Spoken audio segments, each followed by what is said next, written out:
Hi, this is Murray from Second Time Tech, and today I want to talk about SSDs.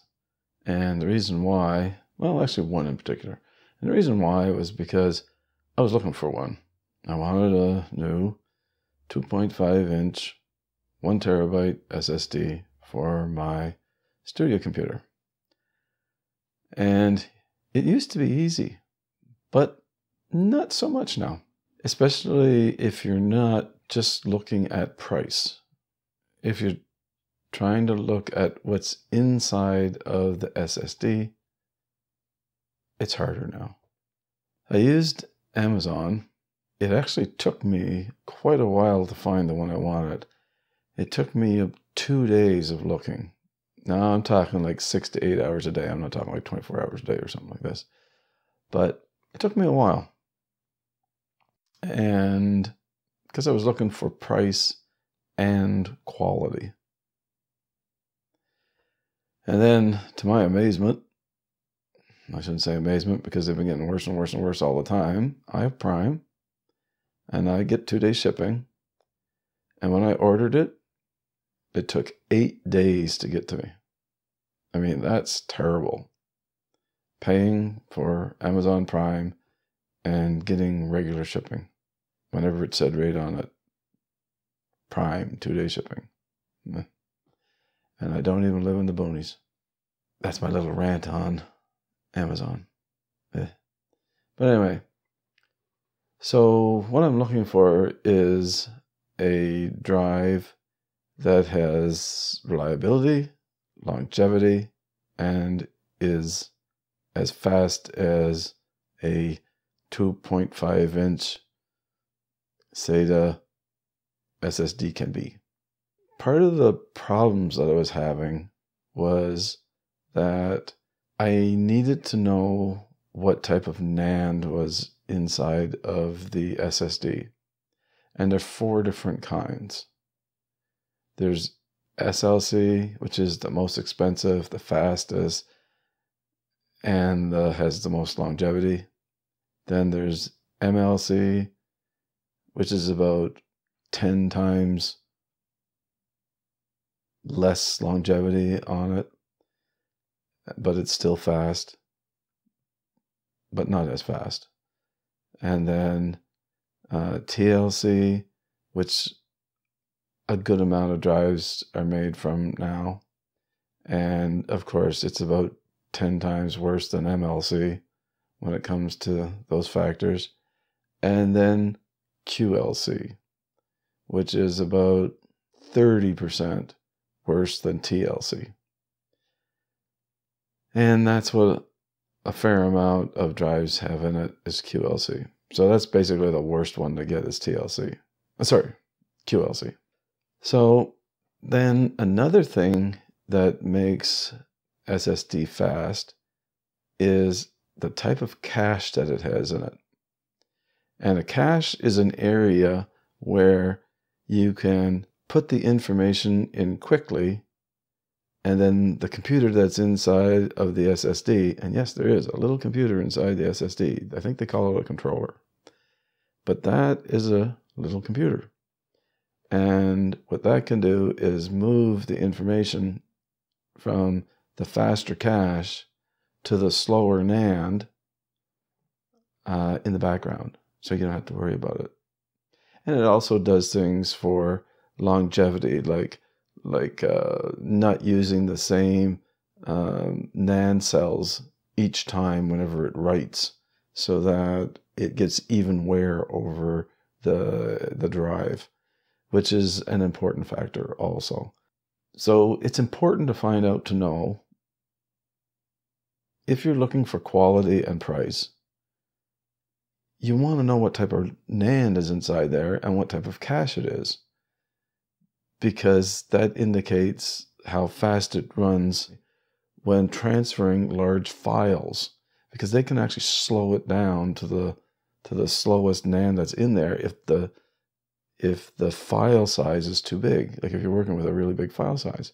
So what you want is you want a good cache, like as in an amount of cache, and you want the fastest NAND that you can afford. And that is, well, for me right now, it's TLC, because the other drives are quite expensive, especially whenever you're getting up into the 1 terabyte.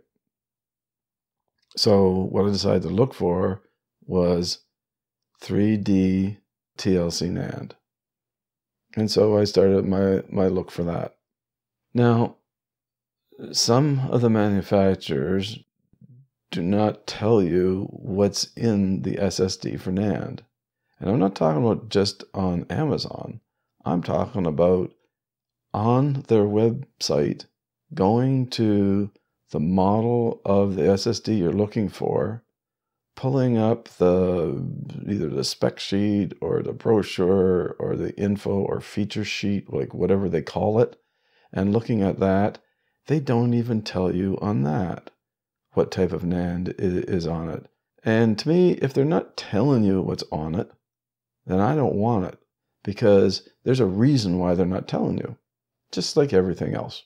If they don't tell you, they're hiding it for a reason. So I take those right out of the picture. Then also on those pieces of paper, or I should say files, because usually they're PDF files, what you want to see that's on it is the longevity of the drive. And that is either what's called TTBW or TPW. They're the same thing. TTBW is total terabytes written, and they shorten it up and just say terabytes written. But it's actually the total one, the total amount that you can write to the drive. So the higher the number, the better. So that means the better the cell is, the more times you can write to it. And then the more times you can write to it, the more total terabytes written you have. So SLC will be the most, MLC will be 10 times less, TLC will be 10 times less, and QLC will be about 3 to 4 times less. Looking around and looking at the name brand ones like Samsung, but they're expensive. You're paying for the name. You're also paying for the quality. But there are other ones that are very good. I mean, you don't have to spend that much on them. Like the Evo is, I find, it would be the one that I would buy if I was buying a Samsung drive. And actually, that's what I did buy. I have a 256 gig 960 Evo NVMe M.2 drive. So I have one of those.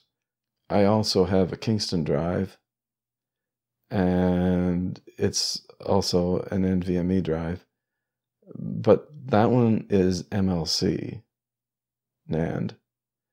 The Evo drive is TLC, and so that's why I figured, well, I'll get a good TLC drive.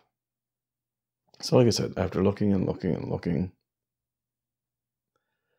I found one, and it was a decent price, because I was looking at the Kingston A400, I think it is, which is one of the drives that don't tell you what type of NAND's inside of it.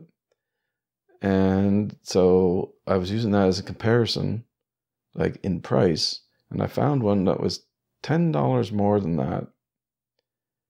And that one, for total terabytes written, which was your longevity, is something like around, I think it was around 200 total terabytes written on that one. And the one that I got is 600 total terabytes written. And it was only like $10 more Canadian. $10 more Canadian. So the one that I end up getting, which is, like I said, a fast drive, well, compared to SATA drives, of course, well, SATA SSD drives, and has longevity and reliability, is a Seagate BarraCuda 120 SSD drive, and it has 3D TLC NAND, and it has 600 total terabytes written capability. And when I was looking at the reviews on it, it is as fast as any of the fast SATA SSD drives. So that's what I ended up with. And it's only, like I said, $10 more than one that wouldn't even tell me what the information was in it, and it's better and faster. So that's pretty much what I have for today. If you liked the video, thumbs up. If you didn't like the video, thumbs down. I want to wish everybody a wonderful day. Thank you very much for watching and listening. Subscribe if you like. Bye.